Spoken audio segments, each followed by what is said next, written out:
Zer dira zehazki nortasun nahasmenduak? Niri asko gustatzen zait irudizea aprobatu lertzeko zuzendu behar den zuhaitz bat modue. Zuzendu behar den zuhaitz bat? Suposatzen da nortasun egoki bakarra dagola eta dano jo behar dugule horrera, ez da? Ez duguzetan. Nortasun mota oso ezberdinek dagoz, eta bakoitzak dauko bere modue,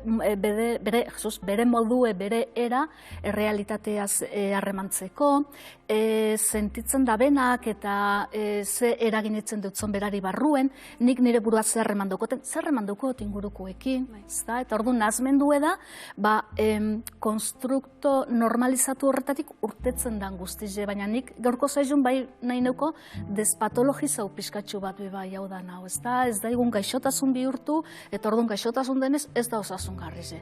Mundua zarremantzeko modu ezberdinek dago zelez, eta ikusiko duguz ezaugarri batzuk horreaz lotute. Bai, eta bizitzaren aurrean ere, segun ze gauza gertatzen zaizkigun, gure nortasuna era batera. Ez, sortuko da eta beste batera, orduan, bizitzak egoera zai askotan jartzen gaitu, askotan. Maitane, nortasun nahasmenduak mota edo talde desberdinetan bereizi daitezke? Bai, 3 talde daude, 3 talde handi, A, B eta C. A taldeak, arraroak edo eszentrikoak esaten zaie. Eta hontan, 3 daude, begira gaina hitz hauek CRS erabiltzen ditugu, paranoidea, eskizoidea eta eskizotipikoa.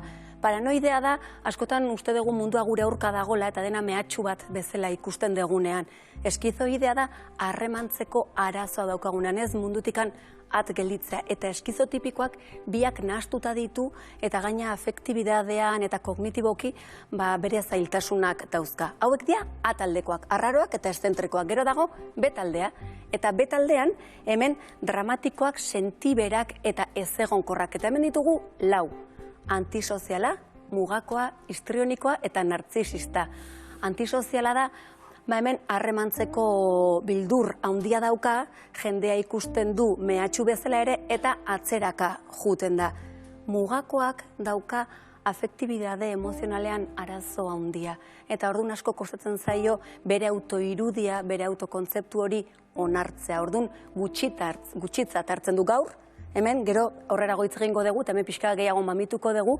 Histrionikoa da, adibidez, pertsona batek denbora guzti nunkikortasun handiarekin bestearen arreta jaso nahi izatea.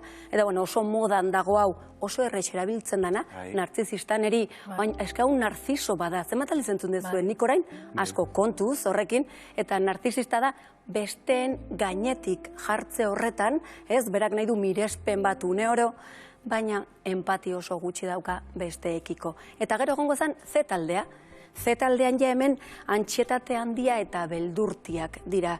Hemen saieste nahi eraginak, hemen berak ere, hemen ikusten du, inhibizio sozial bat dauka, eta hemen ere bere autoirudi hori ez da oso egonkorra, orduan ere, saiestuko du munduarekin harremantze hori. Konturatzen zate, denbora oro, gure buruarekin eta munduarekin harremantzea hitz egiten ari garela, menpekotasuna, honek behar du une oro beste norbaiten atentzioa bilatu edo laguntze hori ni nire burua asebetea sentitzeko. Gero, obsesibo-kompulsiboa hau asko entzuten dela, eta gaina jendeak askotan ontzat esaten du asko, ni obsesibo-kompulsiboa naiz, kontuz? Izan genuen kasu bat,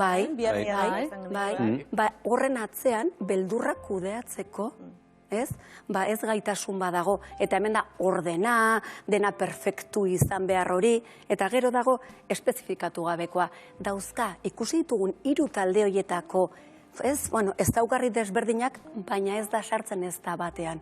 Orduan hemen asko kostatzen da izena jartzea, eta hemen idoiak esan duen bezala, orain lasai etxean denok, ze denok dauzkagu, nik, lista hontatik baten bat, nire buruan badabil, horrek ez du esan nahi. Ez que hoxe esan behar dizun, neure irakurtzen iguneran, da zure esplikaizu gaitzen iguneran, esategu, ostras, hori, bana izni, hori de bai, eta sartzea larritasun moduko bat, baina... Nortasuna hitz egiten nahi gara. Claro, eta nortasunek daukoz horrezek ezaugarri guztiak, Maitanek aipatu da bezenak, danok daukoguz horrek.